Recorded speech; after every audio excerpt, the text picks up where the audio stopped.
আরজি করে অভয়াকাণ্ডের পর জুনিয়র ডাক্তাররা যারা দীর্ঘদিন কর্মবিরতিতে যান, রাজ্য সরকারকে তারা প্রেশার দিতে থাকেন, প্রেশারাইজ করেন, এবং সেই জুনিয়র ডাক্তারদের যে দাবিগুলো ছিল সেই দাবিগুলোর মধ্যে অন্যতম হচ্ছে গিয়ে থ্রেট কালচার বন্ধ করা। রাজ্যের মেডিকেল কলেজগুলোতে থ্রেট কালচার যেটা বর্তমান রয়েছে সেটাকে বন্ধ করতে হবে। আপনারা জানেন রাজ্যে 26টি মেডিকেল কলেজ রয়েছে এবং সেই 26টি মেডিকেল কলেজেই নাকি থ্রেট কালচার রয়েছে।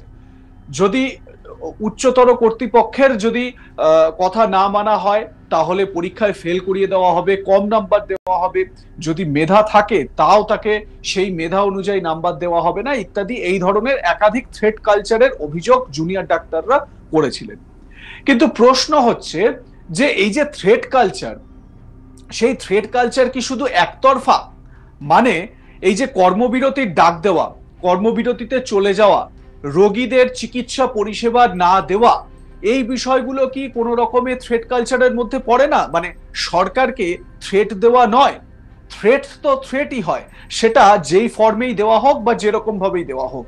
শাসক দল বা রাজ্য সরকারকে যদি থ্রেট দেওয়া হয় সেটাও থ্রেট দেওয়া, আবার পড়ুয়াদের যদি মেডিকেল কলেজে ঊর্ধ্বতন কর্তৃপক্ষ, প্রিন্সিপাল বা যে কেউ যদি থ্রেট দেন তাহলে সেটাও থ্রেট, তাই না? এবারে এই থ্রেট কালচার সম্পর্কে বেশ কিছু বিষয় নিয়ে জোরদার সওয়াল হচ্ছে, প্রচুর আলোচনা হচ্ছে।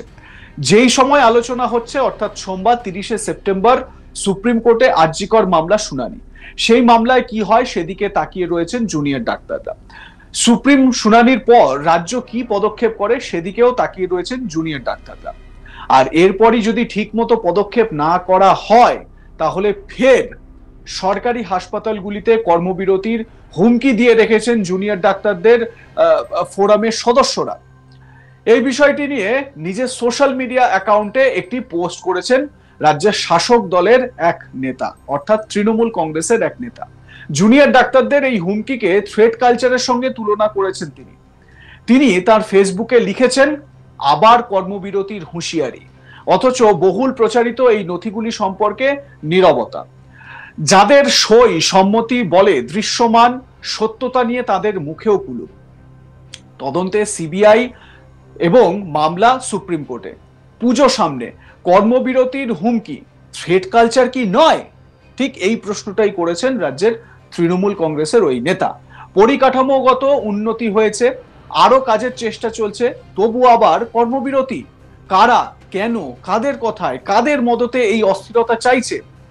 এই পরিস্থিতিতে জুনিয়র ডাক্তারদের কর্মবিরতির হুমকিকে থ্রেট কালচারের সঙ্গে তুলনায় নতুন করে বিতর্ক ছড়িয়েছে রাজ্য রাজনীতিতে। আমরা বলছি তৃণমূল নেতা কুণাল ঘোষের কথা। তিনি সম্প্রতি একটি পোস্ট করেছেন তার সোশ্যাল মিডিয়া হ্যান্ডেলে।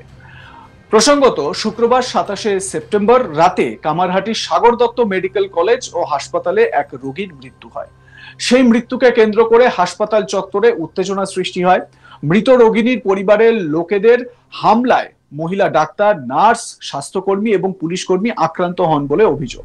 তারপর থেকেই কামারহাটির সাগর দত্ত মেডিকেল কলেজ হাসপাতালে জুনিয়র ডাক্তাররা কর্মবিরতিতে রয়েছেন এবং অবস্থান বিক্ষোভ করছেন।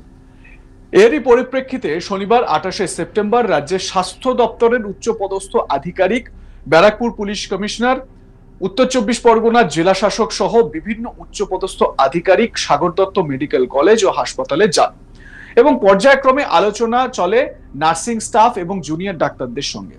এরপরই রাতে যায় পশ্চিমবঙ্গ জুনিয়র ডাক্তার ফোরামের 30 জনের একটি প্রতিনিধি দল। আমরা রাজ্য প্রশাসনের কাছে শেষ সময়টুকু দিতে চাইছি, তারা যেন আমাদের এই নমনীয়তাকে দুর্বলতা না ভাবে। সোমবার সুপ্রিম কোর্টের শুনানির পর রাজ্য প্রশাসনের ভূমিকা দেখে আমরা কর্মবিরতি শুরু করব। রাজ্যের কোনো সদিচ্ছা আছে বলে আমরা মনে করছি না। এই কথাগুলো কারা বলছেন? এই কথাগুলো বলছেন জুনিয়র ডাক্তারদের ফোরামের যারা সদস্য রয়েছেন তারা। শনিবার 28শে সেপ্টেম্বর সাগর দত্ত হাসপাতালে বৈঠকের পর এই হুঁশিয়ারি দিয়েছিলেন জুনিয়র ডাক্তারদের প্রতিনিধি অনিকেত মাহাতো। আপনারা জানেন অনিকেত মাহাতো জুনিয়র ডাক্তারদের যে আন্দোলন, সেই আন্দোলনের অন্যতম মুখ। প্রসঙ্গত সোমবার 30শে সেপ্টেম্বর সুপ্রিম কোর্টে শুনানি এবং সেই শুনানির দিকে সবার নজর রয়েছে। আর এই শুনানির পর বিকেল থেকেই ফের রাজ্য জুড়ে কর্মবিরতিতে বসছেন সরকারি হাসপাতালের জুনিয়র ডাক্তাররা। তবে যদি সুপ্রিম কোর্ট বা রাজ্য সরকারের তরফ থেকে তারা সেরকম জায়গা দেখাতে পারে, তবে সিদ্ধান্ত বদল হতেও পারে। শনিবার 28শে সেপ্টেম্বর সাগর দত্ত মেডিকেলে যান পশ্চিমবঙ্গ জুনিয়র ডাক্তার ফোরাম এবং 30 জনের একটি প্রতিনিধি দল। তারা গিয়ে সাগর দত্ত মেডিকেল কলেজ ও হাসপাতালের জুনিয়র ডাক্তারদের সঙ্গে জেনারেল মিটিং করেন এবং সেই মিটিং শেষ হয় রাত 10:45 জুনিয়র ডাক্তারদের অন্যতম মুখ অনিকেত মাহাতো, তিনি কি বলছেন শুনুন। রাজ্য প্রশাসনের কাছে যে সেফটি সিকিউরিটির প্রশ্ন ছিল, সেই সেফটি সিকিউরিটির প্রশ্ন আমরা নজর রাখছি এবং আমরা মনে করি যে দ্বিতীয় সাগর দত্তের মতন ঘটনা যাতে না ঘটে, দ্বিতীয় অভয়ার মতন যাতে ঘটনা না ঘটে, সেই জায়গা থেকে আমাদের সুপ্রিম কোর্টের দিকে নজর থাকছে।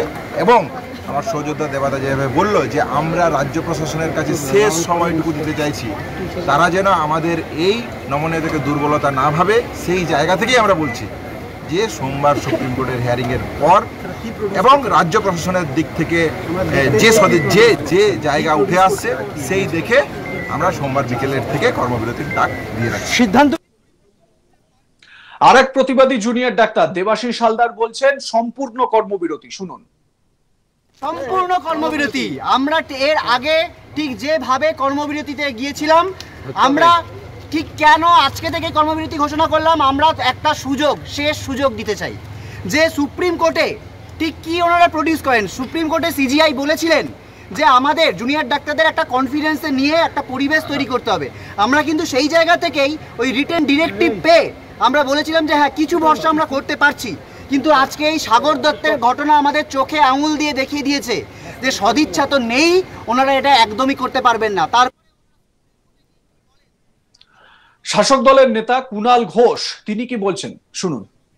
থ্রেট কালচার বলে যে বিষয়টা সামনে এসেছে, এটা অত্যন্ত উদ্বেগের বিষয়, থ্রেট কালচার। এবং সবচেয়ে বড় ব্যাপার হচ্ছে আমরা যারা সমাজে বিভিন্ন জায়গায় মিশি, বিভিন্ন পেশায় আছি, কম বেশি সব জায়গায় সব ক্ষেত্রে এই অভিযোগটা কিন্তু একটা সামাজিক ব্যাধি, থ্রেট কালচার। হঠাৎ মেডিকেলের ক্ষেত্রে একটা আঙুল উঠে যাবে যে ওইখানে কেন থ্রেট কালচার, আর মিডিয়ায় থ্রেট কালচার নেই, সংবাদ মাধ্যমে থ্রেট কালচার নেই। আজও 100% থ্রেট কালচার আছে, প্রত্যেকটা প্রফেশনে কম বেশি থ্রেট কালচার আছে, যেটা সামাজিক ব্যাধি। এবং এই থ্রেট কালচার নষ্ট হওয়া উচিত, ভেঙে যাওয়া উচিত। কিন্তু হঠাৎ মেডিকেলে কেন থ্রেট কালচার এই বলে যদি নেমে বসেন। লাইক কমেন্ট শেয়ার করতে ভুলবেন না। আপনারা দেখতে থাকুন আজ তাক বাংলা।